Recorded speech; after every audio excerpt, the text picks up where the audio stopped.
Hello everyone and welcome back to my channel. I am so excited to announce that I am getting back into minimalism videos finally because I like them and you like them too, so we're following that trail. Wanna join me? I have been purging items from my ownership since I was a kid. It was a survival method because I didn't have the executive functioning capacity to turn a mess into organization on closet shelves when I was a kid, so I'd just throw stuff away. Admittedly, not very responsible or mature, but I will remind you I was a kid. Then as I got older, I just noticed I would buy stuff that I didn't actually like. There was lots of mindless consumption that happened. I don't think that I'm unique there. I think we all do that, especially because things are cheap now and very easily accessible. And actually, things are only becoming even cheaper and even more easily accessible. And our ability to consume mindlessly is, wow, it's just so much easier now than it's ever been. I'm looking at you, Amazon, which I use. No shame in Amazon usage. But many of you know from watching this channel that I definitely have a threshold where I notice there's too much around. We have brought too much stuff in and it's time to get rid of it. So through these purging sessions at various periods in my life, there are 4 things that I've gotten rid of that I really wish I wouldn't have, and I'm going to share those things with you today. The first one is probably the hardest one, and that is my old ratty baby doll. I had a lovey. From the time I was born, I was given this little baby doll at a baby shower. Well, my mother was given a baby doll at a baby shower and they gave it to me and I latched onto it. It was my thing. I called her BB doll, and actually that was my nickname in my family for a long time. I guess they thought it was cute that that's what I called it. And I also had a temper. So I would have my baby doll and I'd be sucking my thumb. If I had the baby doll, the thumb went in the mouth. And if I got upset about something, I would throw her. I'm recalling this from my mother's memories. I don't recall throwing my baby doll. And I would chuck it and she would get lost and then I would have a meltdown. Looking back, I kind of wish that my mom probably would have just let me have the meltdown and cope without the doll. But at the same time, my mother had 4 very young children, all within very close ages of each other. And I feel like the fact that she didn't go absolutely crazy with just that scenario is amazing. So she saw that I would throw my baby doll across the room and she'd say, "Oh, I'm gonna go buy another one because I am not putting up with another meltdown." So she would go and buy me another baby doll. And this happened probably 4 times. So they had a little stockpile of baby dolls up in the closet and I only had one at a time. So out of these 3 or 4, maybe 5 little stuffed baby dolls, which I'll go ahead and show you, they looked just like this.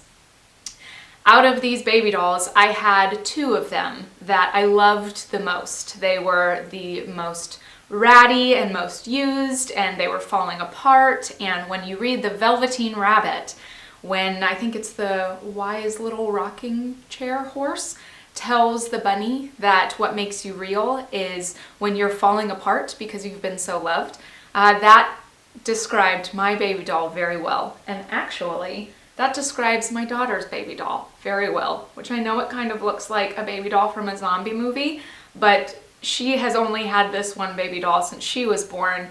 It's the exact same baby doll that I had, and this is what my baby dolls looked like. So when I went to go clean my stuff out of my parents' house as an adult, I was faced with all of these baby dolls.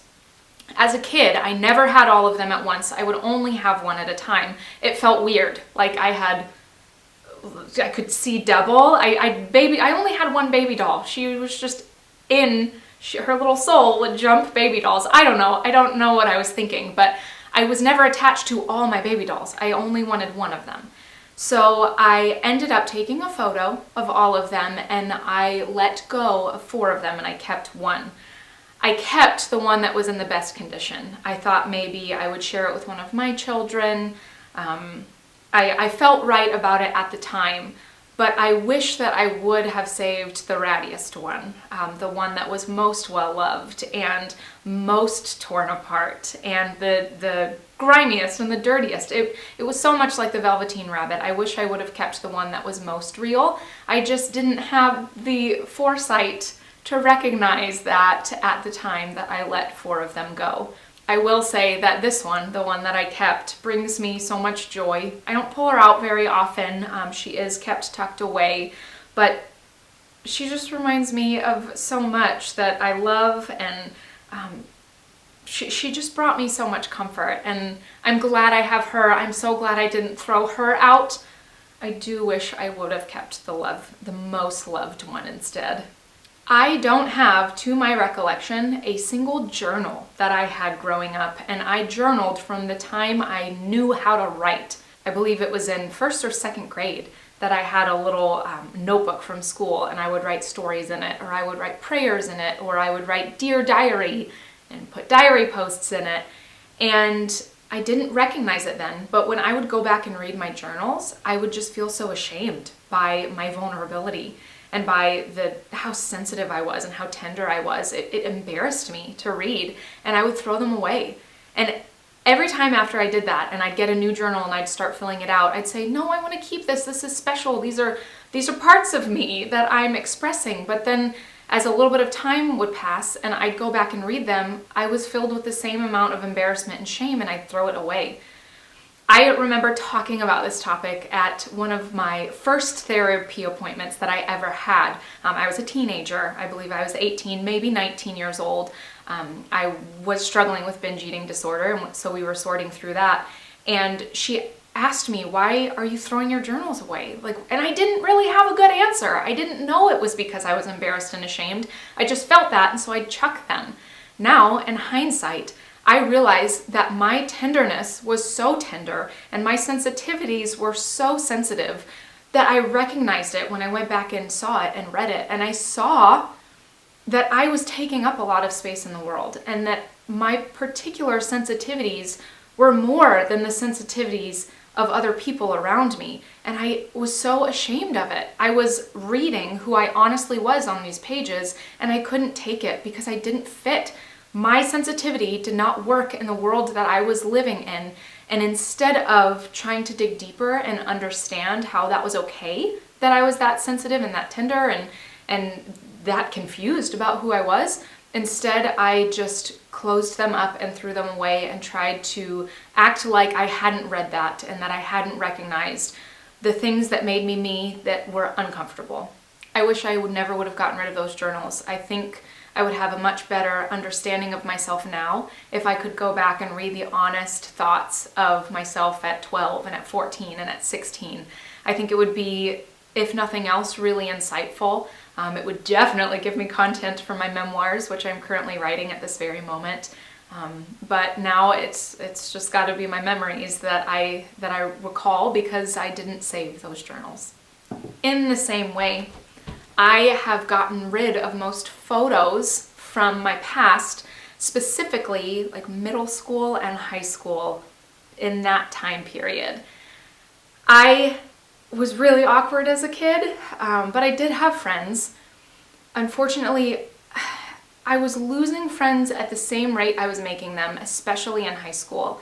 And I had a lot of pictures. You know, we were all getting, well, I should say, I'm 30 this year, and so digital cameras were becoming more accessible around the time I was like 13, 14, 15, and I got a digital camera. I paid my own money for it. I worked jobs, and I was really proud of it, and I remember printing out some of them and making online albums, and I really loved that process. But just like with the journals, after a little bit of time, when I would look back on these photo albums that I had made, I would recognize that my relationships weren't what they used to be. And I would recognize that I didn't feel the same sense of belonging when I took a picture with someone else or at an event or in a classroom.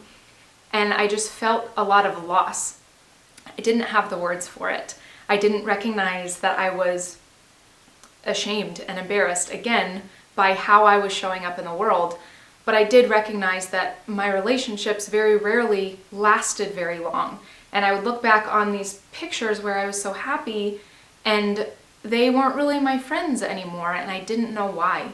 It was very similar in high school. I had fewer friends in high school, and I was even more confused as to why I was struggling so heavily to make friends.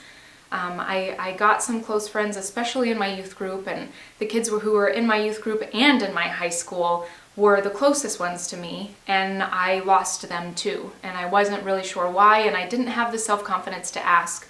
I used to ask kids when I was younger if they were mad at me. I recognized that there was a disconnection there, but I thought it was anger. As soon as someone said, "I'm not mad at you, I just don't like you," I stopped asking that question.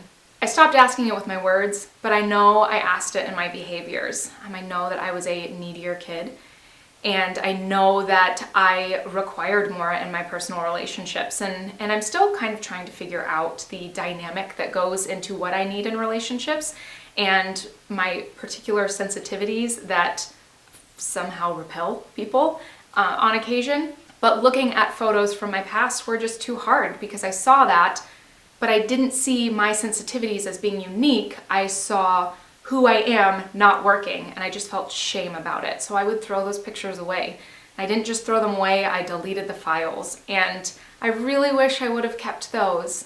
To be in a stronger place now emotionally, I think I could have looked at those, and sure, I still would have been hurt by the relationships that I wasn't able to maintain, but how cool to look at photos of yourself as a kid with people that you were friends with for a season. It makes me feel very nostalgic, and it's really fun, and people always look so awkward and weird when they're coming into their adulthood, and those are just fun to look at as an adult, but I can't look at most of them anymore because I don't have them. But the thing that I probably regret the absolute most getting rid of was my first memoir. I've told you all I'm writing the memoir of my faith crisis and my life story right now, but I have actually written it before. It was in a journal format when I was 26 years old, and I was at the apex, the most painful part of my binge eating disorder, and also the deepest in my faith I had ever been, the most committed and the most in love with the Lord. I wrote what started out as a prayer journal and ended up being my life story, and I wrote it with such honesty and such tenderness and such compassion, and I was in so much pain. I had never written those words in that way so honestly before, and I had a notebook filled cover to cover, front page, back page, with my whole life story, and I saw it more clearly in that period of time, that 7-day period when I locked myself in the bathroom and wrote it out. I saw myself more clearly for the first time in my life, and very similarly to the journals in my past, I felt a lot of shame. This time I recognized it as shame, and this time I didn't want to choose to listen to the shame message that I wasn't good enough or that I was broken somehow, and that was the reason that I was hurting everyone around me and hurting myself. I saw how sensitive I was, and I saw the vulnerability and the tenderness, and for the first time I recognized it as okay, but I was still so afraid that if anybody had read my journal, it would break them. It would destroy their heart. It would make them think that I didn't love them. And I'm talking my parents, and I'm talking my husband and my kids and my family members and my best friends. There were so many stories of pain and confusion and brokenness, and I was so afraid that if they saw it, I would lose the connections that I was desperate to hold on to and had barely gotten by with by the time I turned 26 years old. I remember setting that notebook in the trash and taking the trash can to the dumpster at the apartment we were at, and I remember feeling like I was betraying my heart, but I was way too afraid that if I held on to it, that someone could read it and know who I really was, and just like my whole life, not really understand me. They might be hurt. Who I was might hurt them. And I didn't have the strength to ride that out, to write out the story, knowing that the story I'd written in this memoir wasn't one of villains. It was one where I loved these people deeply, and I just didn't understand why the connections had been broken. And by writing it so honestly, I saw it so clearly for the first time, and I still chose to let it go. I've let go of a lot of things in my life. I've gotten rid of a lot of clutter, and most things I have never regretted letting go of. Those 4 things that were so closely tied to my heart, I didn't have the strength to hold on to. Even looking back, I don't think I could have done it any differently. I didn't know then what I know now. I don't even think I would tell anyone to hold on to these things if they feel like they need to let go of them as part of their healing journey. These things, as you heard, most of them were deeply rooted in shame and deeply rooted in expectations that I had for myself that I couldn't fulfill. I didn't have the strength to see that. And I don't look down on Carrie of the past for letting go of them. I do recognize now when I'm feeling shame towards something I have, whether it's a journal that I've written or a blog post or a tweet or a video on YouTube, if I want to delete those things or throw them away because I'm embarrassed of who I was, I step back and I think, no, Carrie, look at what makes you embarrassed and what makes you feel shame and see if there's not a tender part of you that the world just doesn't necessarily see as beneficial, but is still very much a part of you. It almost always has to do with my very, very hypersensitive nature that makes it a little difficult to love me. Everything else I've gotten rid of, basically dead to me. No regrets. There is nothing that I wish I would have kept in my house. In fact, there's a lot of stuff I need to get rid of even today, so I'm gonna do that. Thank you all for watching. I hope this has given you some insight into how you feel toward your things and maybe reasons why you're holding on to things you can't let go of, or reasons that you feel lost for things that you've let go of and didn't realize were more important to you at the time. I am going to start posting my videos on Saturdays at noon, so be sure to subscribe and click the bell. It'll notify you when I put new videos up. Thank you all so much for watching, and I'll see you next Saturday.